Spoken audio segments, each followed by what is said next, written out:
आज हम बात करेंगे कि जो शरीर में पित्त बढ़ जाता है या तो फिर जो गर्मी बढ़ जाती है उसको हम कैसे कम करें। नमस्कार एवरीवन, मैं हूं doctor Dhwani. Welcome to my YouTube channel. तो आइए बात करते हैं कि पहले तो क्या क्या लक्षण है जिससे आप कह सकते हैं कि आपके शरीर में गर्मी बढ़ गई है। तो सबसे पहला है या पूरे शरीर में जलन होना, या तो फिर किसी एक पार्ट में जैसे कि आंख में या फिर नाक में, या तो फिर गले में जलन होती है, या तो फिर हाथों में जलन होती है, पैर के तलवों में जलन होती है, या तो फिर मुंह में छाले पड़ जाते हैं, कई कई माउथ अल्सर जिसे हम कहते हैं, या तो फिर बाल ज्यादा गिरते हैं, घबराहट होती है, पसीना ज्यादा होता है, प्यास ज्यादा लगती है, स्किन में कई जगह पे रेड रैशेस हो जाते हैं या तो फिर पैचेस हो जाते हैं, या तो फिर गुस्सा ज्यादा आता है, चक्कर आते हैं। ये सब इंडिकेट करता है कि आपके शरीर के अंदर पित्त बढ़ गया है या तो फिर गर्मी बढ़ गई है। हमारे शरीर में 3 चीजों से बना है, वो है वात, पित्त और कफ। वात यानी जो खाली हवा, खाली जगह होती है वहां पे वात रहता है। फिर पित्त जो कि आग, और कफ यानी कि पानी। तो जब ये पित्त बढ़ता है तो ये सब लक्षण दिखते हैं। अब हम बात करते हैं पित्त को कैसे हम कम करें, यानी कि शरीर की जो गर्मी है उसको हम कैसे कंट्रोल करें या तो कम करें। सबसे पहला है आयुर्वेद में वर्णित धान्यक हिम। धान्यक यानी कि जो कोरिएंडर सीड्स जो होते हैं उसका हिम, यानी कि रात को सोते टाइम 1 गिलास पानी में 1 चम्मच जो धनिया के बीज होती है उसको भिगो के रख दीजिए और सुबह खाली पेट ये ले। 7 से 10 दिन तक ये करें।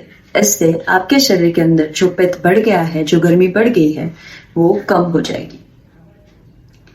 फिर आयुर्वेदा में कहते हैं कि जब पित्त बढ़ गया हो तब हमें विरेचन करवाना चाहिए। विरेचन सर्वश्रेष्ठ चिकित्सा है आयुर्वेदा में। तो आप विरेचन घर पर भी कर सकते हैं। उसके लिए कुछ ज्यादा नहीं करना है आपको। हर रोज रात को सोते टाइम 2 चम्मच एरंड जो तेल होता है एरंड का, उसको 150 ml जितना दूध लेके उसमें डाल के पी जाइए, दूध थोड़ा हल्का गर्म करके। इससे आपका जो पित्त बढ़ा हुआ है वो सब पित्त निकल जाएगा, विरेचन हो जाएगा।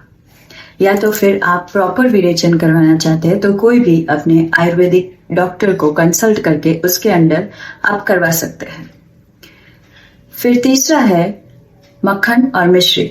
जो मक्खन हम बनाते हैं घर पे, उस मक्खन में मिश्री जो बड़ी बड़ी शाकर होती है या तो फिर जो छोटी छोटी शाकर आती है, एकदम पाउडर्ड शुगर नहीं, जो छोटी छोटी शाकर है वो ऐड करके भी आप ले सकते हैं। उससे भी आपका जो पित्त है वो कम हो जाएगा।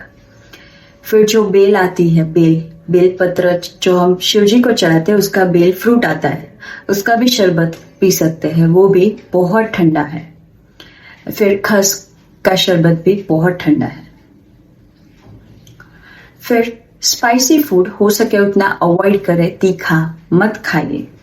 तीखा बिल्कुल स्टॉप कर दीजिए थोड़े दिन के लिए, जब तक ये ठीक नहीं होता। फिर हल्का हल्का तीखा खाए, ज्यादा तीखा हमें नहीं खाना चाहिए, क्योंकि ये तीखा खाने की वजह से ही ये सब तकलीफें होती है।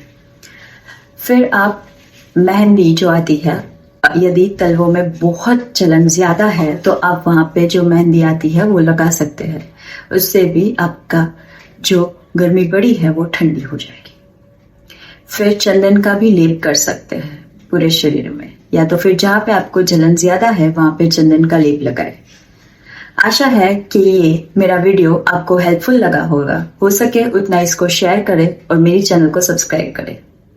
Thank you everyone.